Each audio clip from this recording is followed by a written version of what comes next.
Hi cherry stems!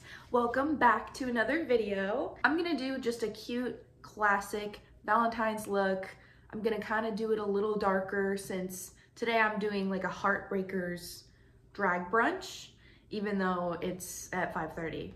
I do have a show tonight, so I do have to like lock in a little bit. We know me and my time management skills, and they are bad.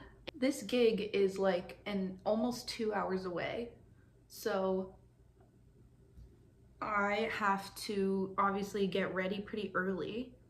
So I'm gonna start with my eyes, and since it's gonna be a pretty smoky look naturally, I'm putting down a gel pencil liner before I put down any black shadow, just so it stays as long as possible. I want it to look fresh when I get there, hopefully, but I am now setting that liner with some black eyeshadow, and I'm like really not being shy about the amount of eyeshadow I put on, because this is gonna help us blend, and it's gonna help it look super opaque. I'm gonna try and focus on the tutorial aspect of this video a little bit more so that I don't end up distracting myself and then ending up being late, because I could see that happening. And actually the last video that did happen, and it's happened in the past, and I'm working on things. Just blending out this gel liner until a little bit lower than I want the actual eye to end, just so that I don't end up looking completely raccoonish. I mean, I will, but like not in a cute way. Just taking whatever's left on my brush and creating a little inward wing shape. I'm using this palette. This is the black I used, and I'm using this gray right here. It's pretty similar to the black. My brush is like halfway on the black and halfway above it, so that I can get more of a blend without going way up. And I sound like a broken record, but my light broke again. I don't know if it's me or the universe, but I have to use my old shitty light again that I keep dropping. I just went in with a lighter gray and finished off my blending. So I used this gray right here. So I'm excited. We're off to a good start. Smoky eyes always look the best when you go back in and you... I'm sorry, I'm drinking Red Bull. That was embarrassing. I'm so sorry. Smoky eyes are always best when you go back in with all of your colors back and forth, dark, medium, light, until you're finally satisfied with the blend. I'm gonna cut my crease now. Classic Cherry May style, giant crease. And then I think I'm gonna set it with some matte red, which is an interesting choice, but I can't help myself, and I will put some pink glitter on my inner corner. So at least I like feel a little bit okay about putting matte on my eyelid. Probably stop it there. Filling it in so that the red has the best chance of showing up as pigmented as possible. Yeah, that lid's a little bit bigger than I wanted it to be, but it's right. And then I like to stamp my brush on my eye, and it's got like this really cool shape, so it basically like wraps around my eye shape. I don't know about y'all, but I also have very prominent eye sockets. I'm going in with a brush that is a little bigger, a little denser, but it's the same shape as the concealer brush that I used to carve out the crease. So in theory, that will help me put the red on in the most precise way I can, hopefully. This is for sure gonna go up after Valentine's Day because it's the 13th today, but I don't care.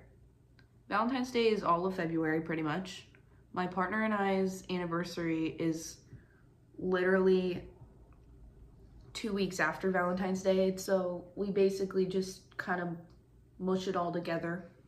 I always get all sappy and think about when we were first about to start dating. We met in college. We met in the marching band because we're freaking nerds. We live together. We have a son. I don't know where he is. It's a cat. But Valentine's Day has always been like my absolute favorite holiday ever.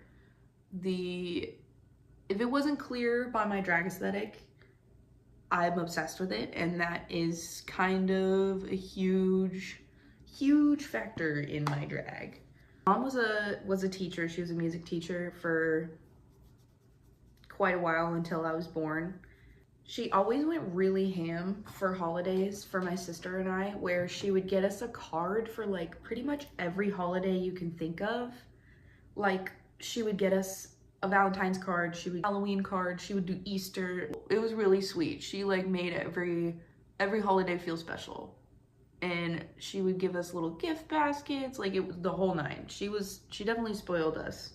In elementary school, like my favorite thing in the entire world was giving out all of the Valentines, and I loved it when it was everyone, when you could give one to everyone. Because then, like, when you get older, it gets weird and whatever.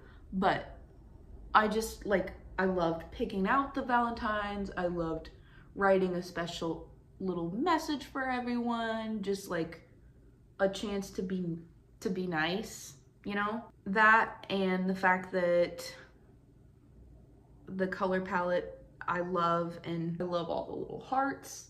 I love cherries, naturally. I started doing drag in 2022, August of 2022, and coincidentally, I started dating my partner February of 2022, but like one of my all-time favorite Drag Race seasons is UK Drag Race season 2.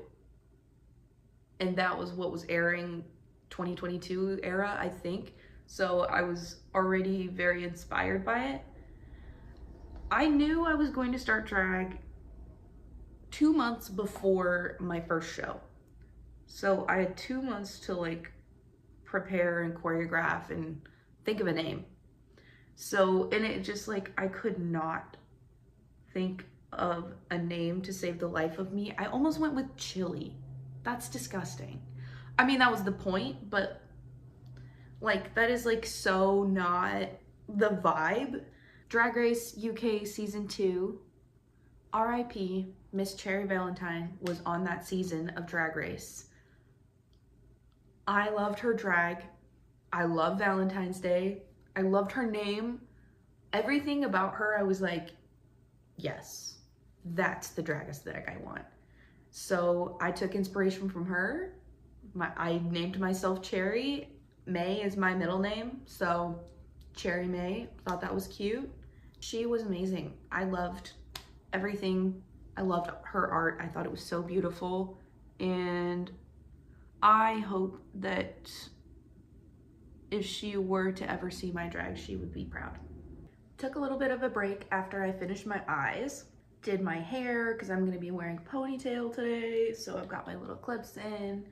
So I'm doing Damaged by Danity Kane. If you don't recognize it by name, definitely go look it up. You know the song. It's a fantastic song. I just found some choreography to it after I remembered the song existed. And I learned it from YouTube. And now I'm performing. Hope that's not weird. I'm going to credit the choreographers and stuff. I put the tiniest bit of this Secure the Sweat primer on because literally look at it. Beat. It's gone. Like, it's gone. I will let it go now. But it's so nice because I'm such a sweaty person. The first show I did at this venue, I think, was Things and Things show. But that basically just means I have permission to do king stuff, which I prefer femme drag most of the time, mind you. But there's also a lot of the times where I don't feel like it would be received well in certain spaces, which is problematic to say the least. And I'm definitely very privileged that I'm a femme performer despite being AFAB, because I know that if you're also a king or a thing or, you know, more mass presenting, you're definitely not going to get booked as much, and it's gross and it sucks. I try to use my privilege for good, and I always want to boost up my kings and my things. Because I don't consider myself a drag queen. I consider myself a drag artist, because layman's terms, drag queen is whatever, like I get it. It's the most understandable term, but no, I just consider myself a drag artist because looking like a woman and being a woman does not concern me. I like the hyper femininity a lot of the time, but really it's just like a way for me to be my complete self on stage without having to label it, obviously, because it's my own art and I don't like labeling. I am non-binary, I use they them pronouns, like I don't like the labels, obviously. I'm also pansexual, like clearly I can't make a choice. So anyway, where I was going with that, this show is produced by one of my friends that I met in Corvallis, which I started drag in Corvallis, which is just a teeny tiny little farm town. It's a college town because I was in college. Everyone who I met in Corvallis during that first 2 years of drag, I'm like, you are an OG, you are the real one. But Ryan Hartz goes to Western Oregon University, and I'm doing his show tonight. Very excited. And I'm going to be doing a gender bent number for my second number, so I'm gonna bring some stuff and I'm gonna do a little makeup and hair change and give myself a little mustache. I'm really excited. I'm gonna do gender bent cell block tango, it's from the musical Chicago. That is my favorite musical and one of the only ones I like. And I've done cell block tango before in femme drag in my normal moment, and so I'm really excited to try and push myself and challenge myself to be more masculine and do this same number. I love femme drag with a mustache. It's fantastic. Or a beard, obviously. Bearded queens love.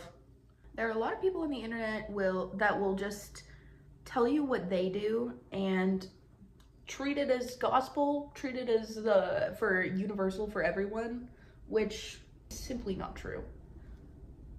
A look on one person can look completely different on another person. We all have different shaped faces. As such, when I did my partner's makeup, it looked fucking insane because I did it how I do my makeup. And they have a very, very different face than me. We're going absolutely ham on the blush, by the way. If you're not someone who is mentally ill or neurodivergent, just imagine you have a third of your energy storage when an iPhone just gets too old and Apple decides it's done and it starts dying really fast. That's like me and many other people's lives. It's dumb and stupid, and I don't like it. This looks good though. I do some concealer and try and carve out my nose for the most part, because I just covered it in product and I like to just carve it out with the lighter stuff. This concealer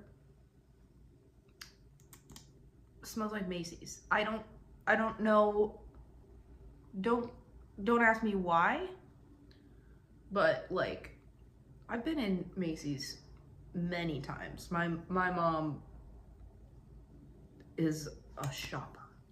I don't know what it says about the concealer, but I don't love that.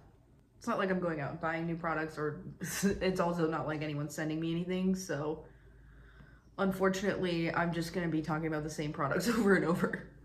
Coming together, I just did my bottom lash line. I used all of the colors I used on the top in the same order, and darkest on top, lightest on bottom.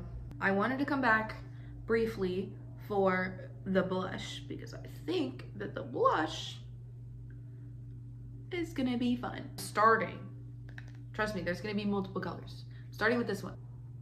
Did it work? Okay. Anyway, gonna try and use this red to start building some dimension. Now I'm gonna mix them a little bit more and go a little bit closer to the inside of my face. I want to start with the darkest going into the lightest on the inside of the face. Why? I don't know. Contour. I don't know. I think it looks nice. I also kind of want a little bit of a wash, like really on the apples of my cheeks, because I don't really put blush there. Sometimes drags your face down a little. Now I'm just using this buttermilk blush. This one's really pretty. It's like a bubblegum cool pink. Okay, looking good. Oh. I love drag. I love drag. Going out of the norm today because I'm using gold stuff, gold-based things instead of silver-based things, because I have this really pretty eyeshadow topper that I'm gonna use in the inner corner and like put some glitter on the lid to give it a little pizzazz, as if this is not enough pizzazz. It's called Après Ski, and it's a little glitter gold topper. It's really, really pretty. And so I'm gonna put it here. Oh, there it is. Look at that, look at that. You can't see it. And then I'm gonna tap it in because I want the pink underneath to still show. Oh boy. I'm making a mess. No, I made a mess. Day of my life. Just kidding. Definitely not. I have to go fix some stuff up, do my little heart, my lips, lashes, and that's it. Of course, I had to leave the house in a rush and jump right into the show. So here are some TikToks and clips I got backstage. Thank you so much for watching. I hope to see you in the next one.